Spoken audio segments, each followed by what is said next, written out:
Yeah. Welcome to Section 31, episode number 355. I did indeed hit start. You did. I'm Dan Hammond. And I am Rogue Schindler. This week, Rogue is going to tell us about the 1E sealed event and draft event that he played in.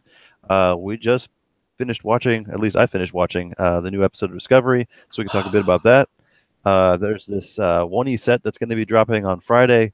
We can talk about that. I've got to pack my tribbles. That's on my list. We can talk about that. So, yeah. Let's start with tournament. I saw that as I did not go, there was not an odd number of people, so I felt a lot better about it.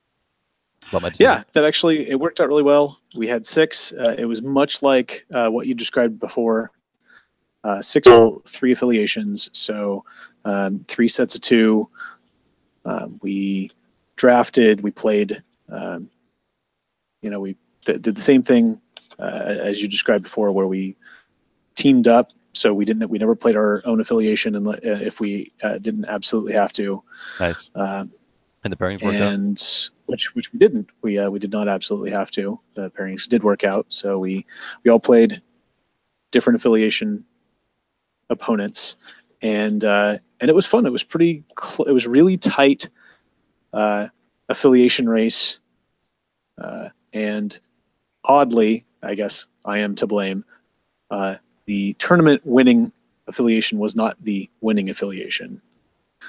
Matt went undefeated with the Klingons. Unfortunately, he had the unfortunate luck to be paired with me, and so he won the tournament. But the Romulans, which, I mean, we kind of walked in and I was like, all right, they did random HQ outpost draws, and it's like, all right, Johnny and Thomas. Like, all right, well, they win. It's like, that's pretty tough. We spread the wins around a bit, but certainly the top 2 win getters in our playgroup are Johnny and Thomas. That's like no doubt. So that said, games were, with the exception of my game against Johnny, where he just absolutely destroyed me. First round too.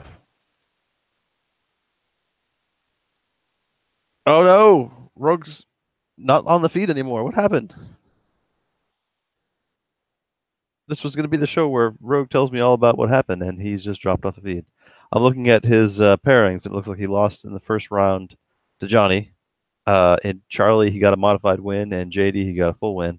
So he played against a Romulan opponent, and then 2 which is basically opponents. He's back. Yeah.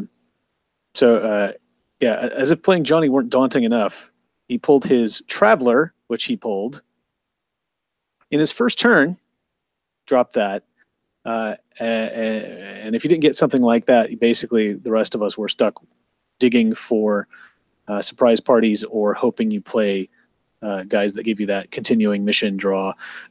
So he got his first turn Traveler and was playing a free play and a card draw play every turn, whereas I was sitting there with a handful of really good people who did not draw cards and did not play for free and did not do anything useful. So I lost 100-0.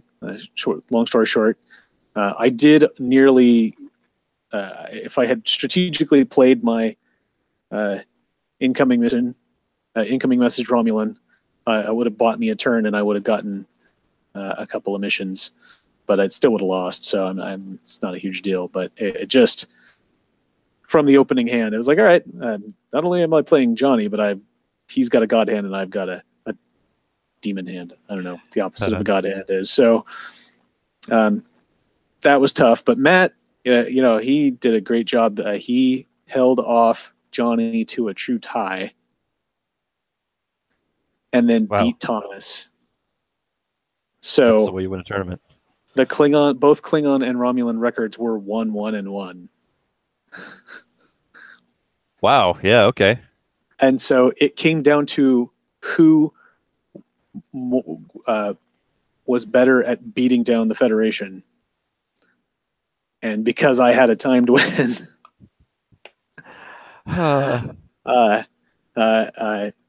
I was joking with Charlie at the time because he was goofing around a little bit, and we were having fun. We always have fun playing our game, and I got a garbage scout. Thought that was a pretty good pull in the draft, and I put it kind of smack in the middle of his stuff. And we had not been doing anything, kind of a slow start. And I was like, if I had thought about it, since you're fed and you can't attack me, as far as I know, I should have set my ship over there instead of sitting here waiting to draw cards. Like out back every turn just to be irritating. So he played another ship and moved his 2 engineers over there, and then promptly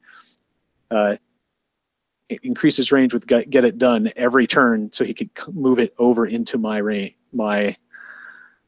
So he did that to you. Missions. So he did that to me, and I could have shot him down, but every time the opportunity arose, it was like, I could do that, or I can finish this mission. I could do that, or I can go attempt this other mission instead of stopping my people. And it was always a matter of time. And I did get the time to win, but in the end, I spent so much time dancing around that. And of the 3 missions I had left to blitz at time, he had it at the best possible mission, where I had a ton of those skills, and I'd already gotten rid of 1 or 2 dilemmas, I think. Whereas the other 2, I had 1 copy of the skills required. So I had to go somewhere else. I didn't have the range to move it and come back. And it came down to arsenal divided. It's like, all right, all my mission skills are unique, and I have 1 copy of them, so they all go in 1 pile, left or right, and he picked the right one. So that saved the time win, and I actually saved the time. So this is going to be Kingmaker. Just you watch. Your little dancing. Yeah, sure. The dancing scows. It didn't win.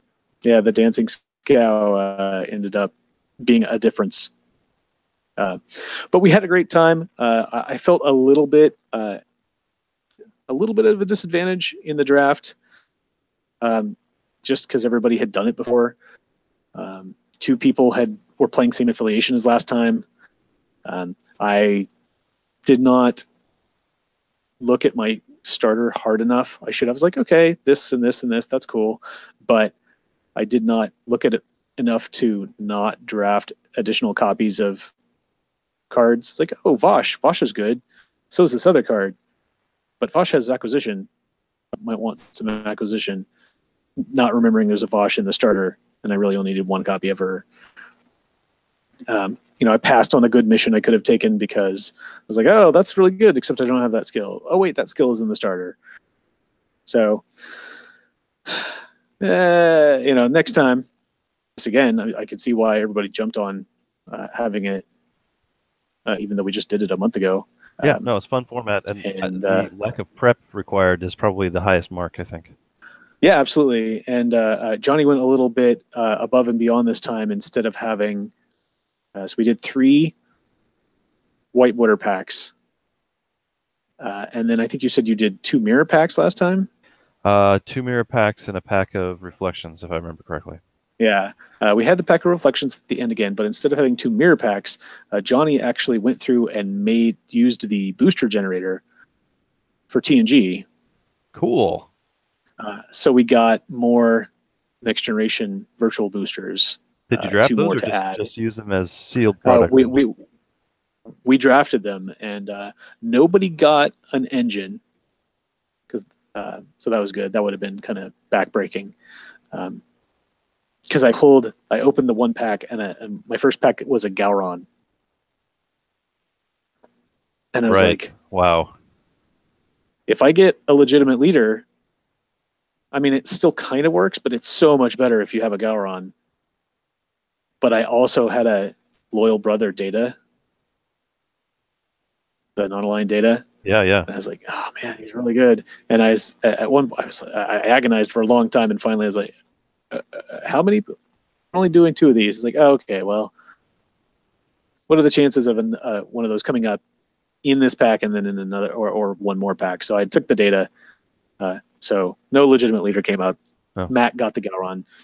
We did strategically set ourselves up so that you were 3 people away from your affiliation. So you weren't drafting against the person sitting next to you. Yeah, so you weren't right next to each other or anything. So that was cool. I didn't get anything ridiculous, but I got a couple of things that were useful. Matt got the Klingon player got Romulan Federation card. No, lovely, right? Which so it's like, well, that's my counter, not just counter drafting it. That's going to be my temporal micro wormhole play. Yeah, right, exactly. But yeah, it was some fun stuff. I got a Garanagar in my actions pack, so he was a kind of a tank. He did one of my Klingon missions by himself. Got another Maglock. Did not use my foil, Elam Garrick. But dilemmas to the point where I was building the deck. It's like, okay, which of these two dilemmas am I taking out? And then make combos with the rest. That's pretty good. If you in a sealed event, usually, well, I guess you start with the starter, so you've got a pretty good number. They're still 18, but they're not all fantastic, and you want to spread them out a bit too. I actually had a good, not just a decent amount, but also a decent spread, so that it wasn't like, oh, here are my 12 planet dilemmas. So I guess I'll shove all my non-aligned under space and hope for the best. But I did get a good rare mission. I got Survey Mission, which is a solo Klingon 35-pointer. It's only 2 skills. Mm-hmm. It's not easy skills for them, but I managed to get it early enough that I could track it. That and I had another good space mission, or the thing that kept me from going all planet, which is what Matt did do. And he got to 140 a couple of times from what I heard. At least once he got to 140 against Thomas. So nice. I guess it paid off for him. But man, that's a long way to go. I was looking at my missions. I'm like, I can do 100 points in 3 missions, which is not a foregone conclusion in this format. But if I had tried to do 140, that would have been 5 missions. I did not. Yikes. I did not have enough bonus points unless I got really lucky and got mission specialists at everything. That would have been really tight. So I was like, nope, I'm going to stick with traditional. And it was good. It paid off. Actually, did pretty well in space. So, we had a good time. I played JD and Charlie in the following 2 rounds. So great fun.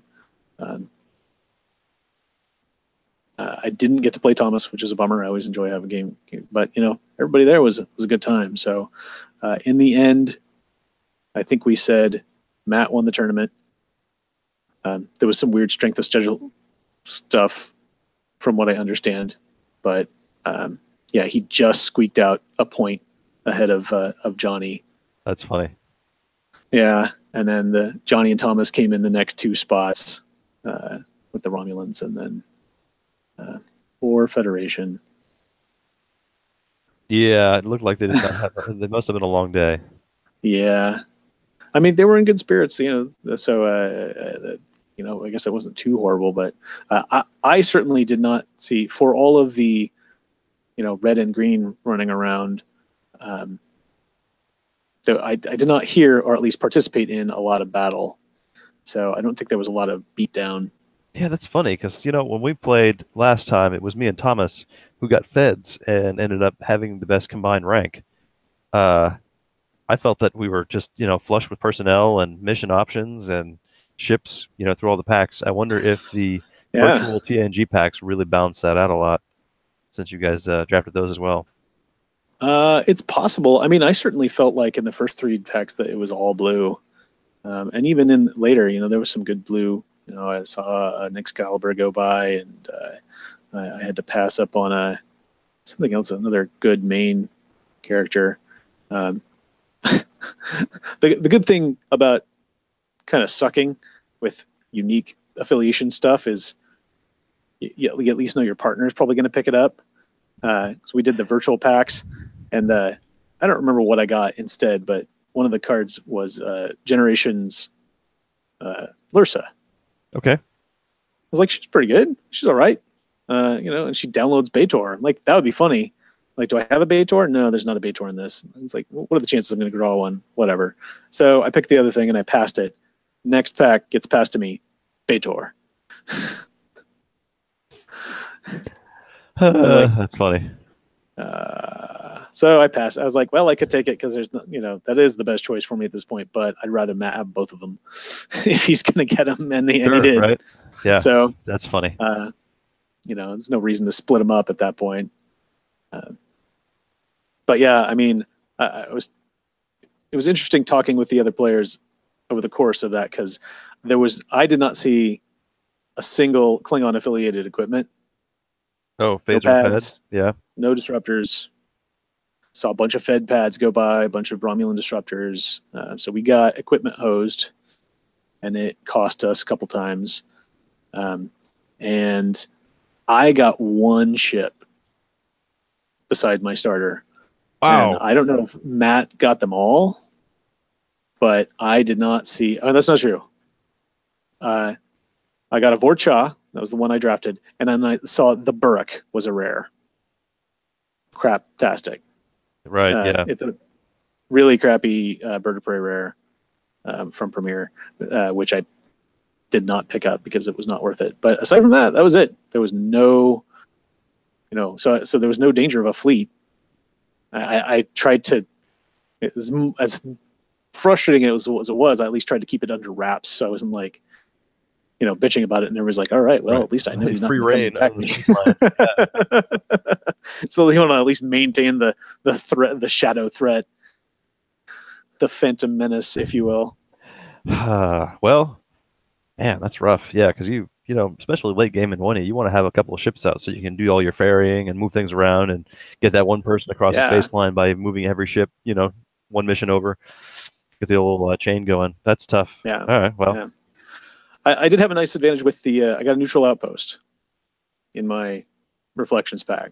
So I did get to kind of choose where I want to set up. So that was nice. But yeah, not a lot of ferrying going on for me. But still, good time. I did I think, since we had at least 2 repeat affiliations this time, like I said, if we're going to do it again, you have the option of throwing yours back if you've played it already. Oh, right. Yeah, okay. That makes sense. Which is good. I totally support. That's fine. You get to change it up. I mean, Matt was happy because, he had a better sense of what he was playing and he knew what to draft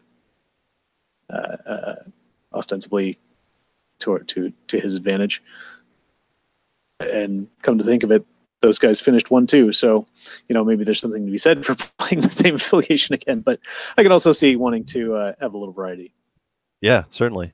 I would, as much fun as I had playing Feds, I would like to play a different affiliation if I play again. Certainly. Was there enough fanfare at the end to plan the next one in another month or two or something? I think not 1E. Okay. I think that somebody's said 2E in 2 weeks, and that went right through my head because I'm not going to be here. What would you think if we did our regional in this format? Interesting. I mean, would you be disappointed that you don't get to make a 1E regional deck, or would you be less, less intimidated by showing up to a tournament without being prepared like I am? Trying to figure out some old deck to play and make a few tweaks on. Yeah, I mean, normally I would say I would rather build a deck for a regional. But given the amount of time I have to build a deck these days, that's the problem, right? Yeah, that's the problem, and it's like over half of the party is like that now. Sure, it was certainly kind of leveled the playing field. I mean, I am not a good drafter, making quick decisions, and it's. I think Johnny's like, okay, we're going to sit down. We're going to draft these as quickly and as smartly as possible. And I was like, hang on, you're going to have to pick one of those. Pick one, yes. Pick one. But it's still a great time. When we did the last tournament, I was really surprised about how little time it took to build the deck and actually start playing between wrapping draft. How did it Yeah. go this time? I know Johnny starts a quick clock to get everybody going. Were you pressed for time, or did you make it? We were a little later than he. We started a little late drafting. We always kind of visit and stick around for a little while. But then it was like, okay, we're going to start at 45, quarter till, and then I think we didn't start till actually 5 till. But I never felt rushed. I could have picked up at 45. It just would have been my first opponent would have had to sit there and watch me make combos. Yeah, sure. So spend the time making the deck instead of spending time in the seed phase. Right. But, and sleeving takes a little longer with the virtual cards. But I think I'm going to do like Johnny. I mean, this is a nice copy and it's still in good condition. So I'm going to I'm actually going to put this together. And, the keep deck it cards for that next he gave time. me. Yeah, that's my Federation deck. If I get Federation again, as much as I said I'd want something else, I mean it's perfect. If we play this a couple more times, we can each get a play set, one of each, and just show up with those. Yeah, exactly. Doesn't have to do any work anymore. So yeah, that's good. I definitely enjoyed the. I love Mirror Universe, and we're going to touch on that in a minute. But I really enjoyed having those in theme virtual packs. That was really cool. It felt like it was a little bit more. Even with the starter, that heavily weighted towards blue. Even if it's crappy guys, you get a lot more of them, and in that format, they're free plays and they're drawing you cards, and it's nice to have a little bit more variety to throw in instead of. All right, and now here's a bunch of random mirror people that we're going to hand wave into the game. And that's always fun because you get cool guys coming in, but I thought it was cool to have a more cohesive deck, and I would totally be down with helping out, whatever needs to be done. He looked like he had, like 30 or 40 packs there ready to go. So he's ready for the next tournament too? Yeah, he's ready for it. And he just really randomly picked 10 and we did those. So cool. I'm looking forward to that. Man, I always thought that would be an interesting product to put on the continuing committee promenade is just, pre-built TNG packs to go with white border packs, for drafting. Yeah, I mean, if you don't have the time or the means, the supplies to do it for your group, that would be probably something really useful. Maybe pre-assembled. So, I mean, it'd be tough to pre-assemble all of them because they're cards that no one wants, right? But so you feel like you'd be doing a lot of work for nothing. But just really high quality prints. Maybe we make like a 1E draft kit, and it's 8 times 3, 24 packs of white border, and maybe 12 packs or 16 packs of TNG draft packs that are made up, and a tournament kit. That'd be just buy everything you need in one spot. Shows up. Now that said, we're back ordered on putting together promos anyway, so I shouldn't be making up any more work for myself. But we're gonna have a scrapbooking party after boat.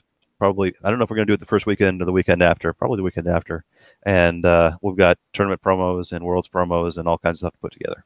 So, nice. That should be fun.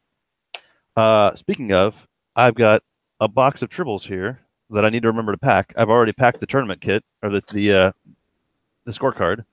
Excellent. So, one more thing to throw on the pile. I'm prepared. Are you? My games are prepared. Yes. I can wear what I walk on the boat with. Yeah. I hear that. I've got a pile of games over there that I'll add this to. I see a box of Magic. I see a box of ACG. I see a box that is too big to go in any other bag, so I'm going to carry it on by hand. Are you just going to put it on your arm and waltz on? I found the Queen's Games canvas bag from back at like one of the Gen Cons when we bought those big giant games. Yes. Is just big enough to put it in sideways. So I'm going to hope for the best and let it tip over a little bit. But I've tipped it over before in that big box with all those inserts. Things mostly stay in place. So Yeah, we'll Broken Token really does good jobs.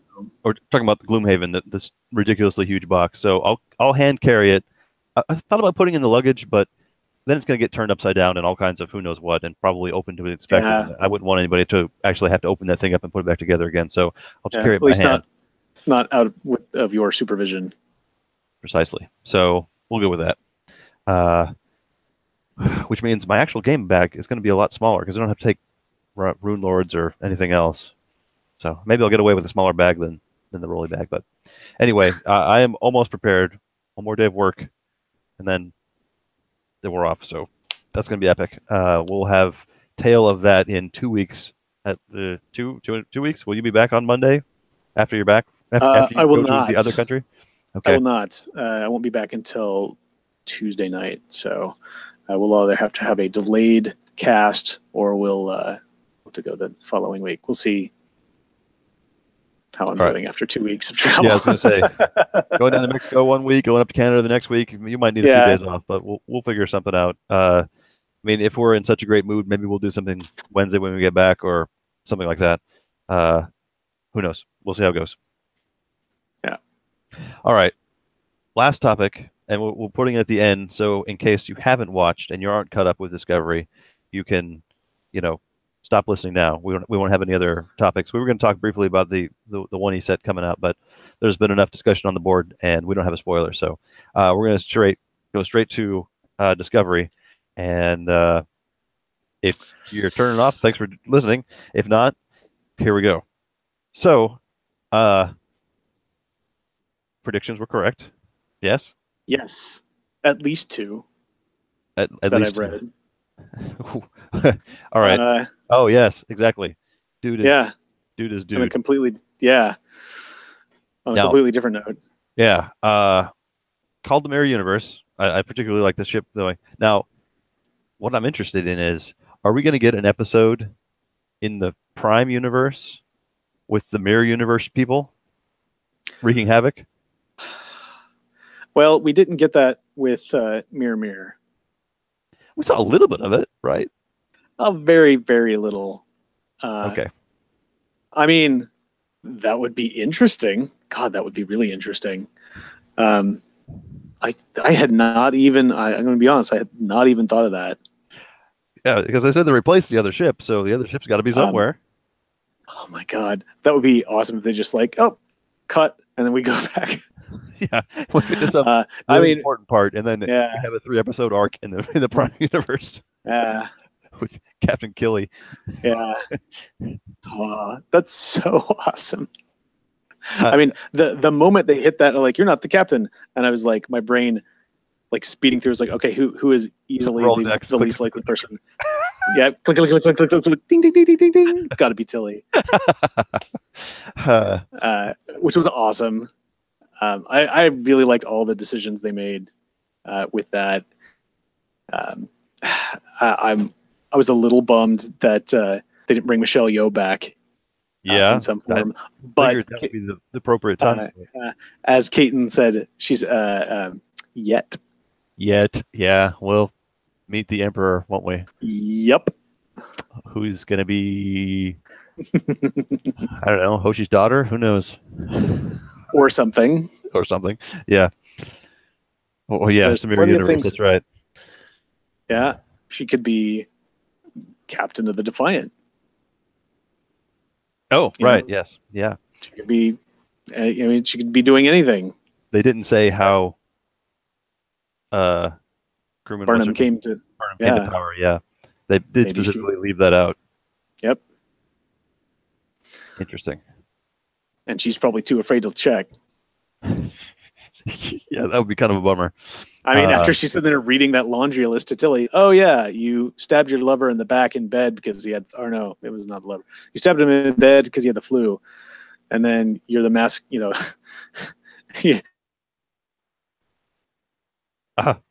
you locked off again. Rogue has disappeared from the stream once again. We will continue to make time and hope he reappears. The witch. There we are. About she seemed awfully distraught about killing her buddy from who was her disastrous first officer / would-be captain.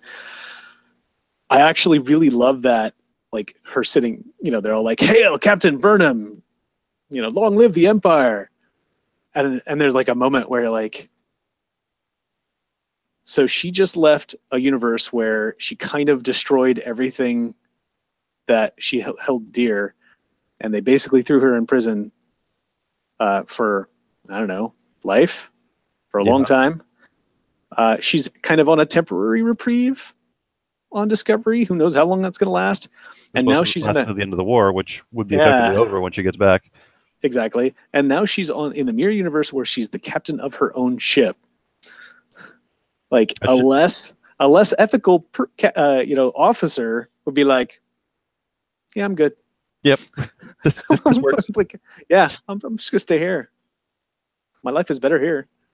She's got her boyfriend with her, although he's a Klingon. Yeah.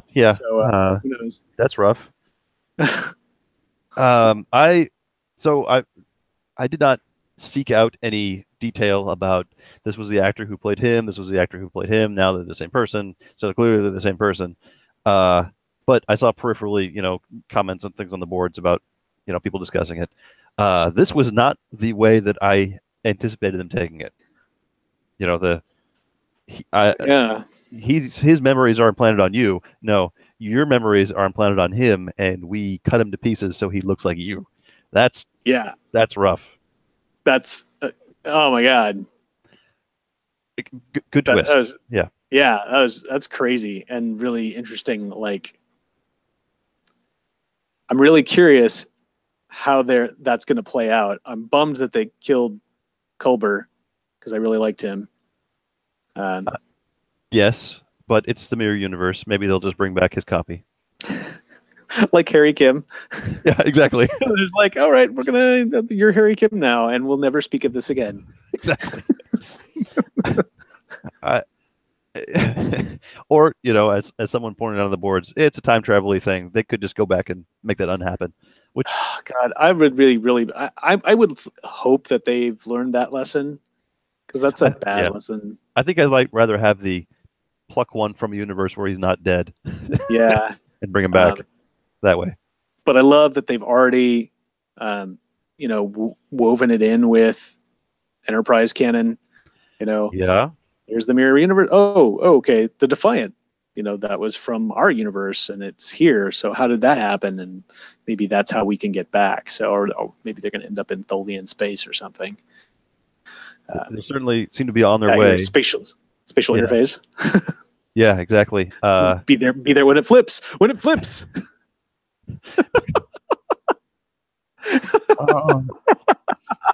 It's funny that people keep saying, we want cards from this new property in our game. Well, they just put cards from our game in their new property.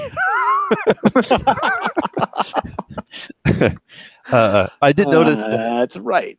I did notice that the picture for the Defiant was a little bit more bulbous than what I was expecting. Do you think it's Abrams era looking? Yeah. I didn't look at it that closely. Okay. I was too busy nerding out. Yeah, I didn't think it had nice, straight lines like the Constitution class, but I really doubt they would do that.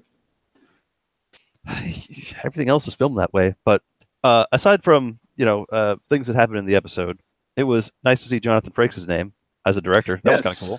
Yeah, I remember them mentioning he was going to be coming on for that. And he's done a couple others, I think. Did an episode of Orville, didn't he? He did. Oh, maybe that was it.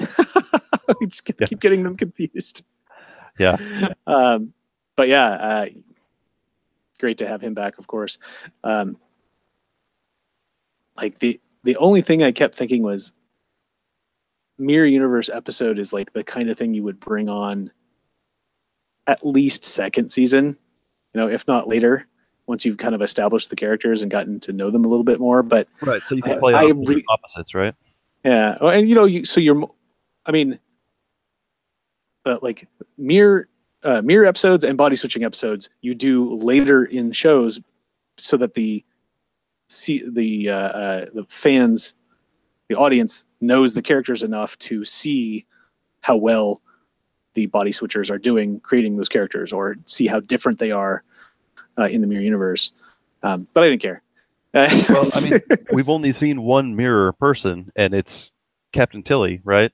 And that is the most opposite you can get. So if you're gonna pick a character to have a mirror opposite, that would be it, right?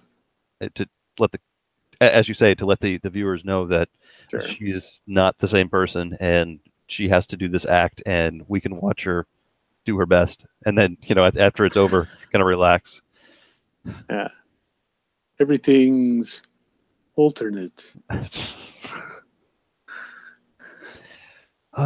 So was there a record of a previous mirror universe contact by the time we got to TOS? I don't remember that being in the lore. I don't think so. I believe when they made the In a Mirror Darkly, like there's a record, there's a throwaway mention of the Defiant going missing, and so that's how they latch onto that and bring it into Enterprise. So the Defiant is in the past and mirror universe. Right, but I think that was an interesting way of pulling it, so they could use that lore. But we didn't have a Prime Universe version of the Mirror Universe who knew about the Mirror Universe, so there was no worrying about screwing up canon, so to speak.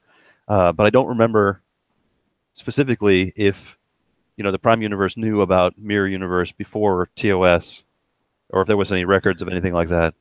Or if, when this is done, they're going to have to purge everything or forget everything to make it work. That is interesting. That's certainly something you would think, or maybe Starfleet just classifies it. That's Section 3, that would certainly be. Yeah, well, it's like up there with temporal investigations. This is a weird thing. We don't want people to know that it's a thing. They only got there because of the spore drive, which is also classified. Right. So, even if it is happening and there's a report of it at Starfleet, there's no. I don't think there's a precedent for it to be, to have gotten out, especially only 10 years later. So, it's 10 years from Discovery to TOS? I believe so, yes. What's the timeline from Enterprise to Discovery? Oh, man. More Come on. You make all the time locations, don't you know? 22, was it 2154? Yeah. Where are you? Is where a lot of the, and so, where's, what's Sherman's planet? Oh, right. Yeah, I don't know that.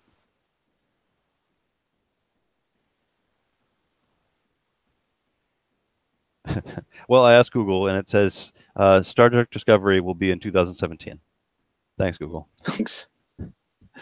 Yeah, that I guess that's Sherman's planet is 2267.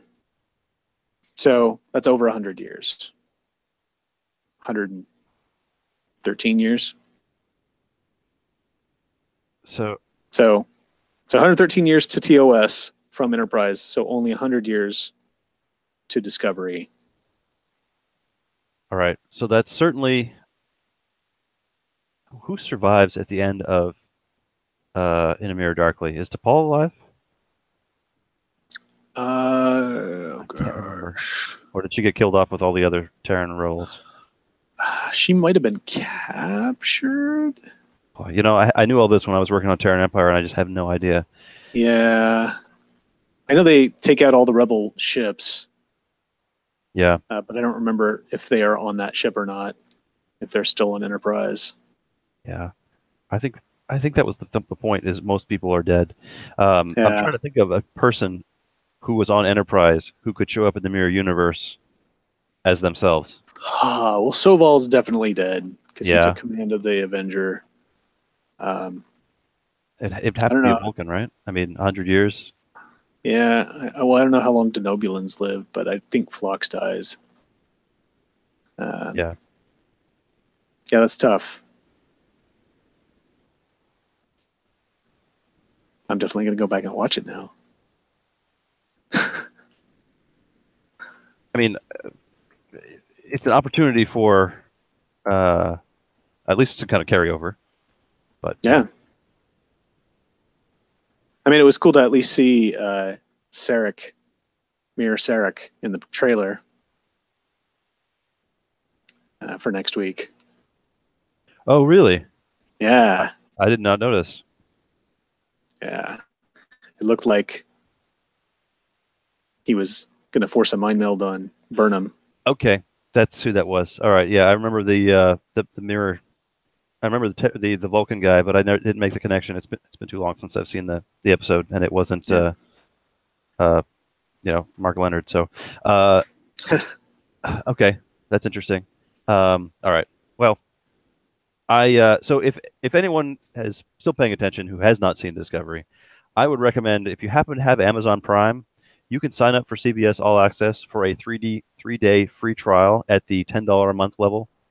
3 days should probably be enough to watch all the episodes, and since it's the $9.99 level, you don't have to watch any commercials, which is fantastic.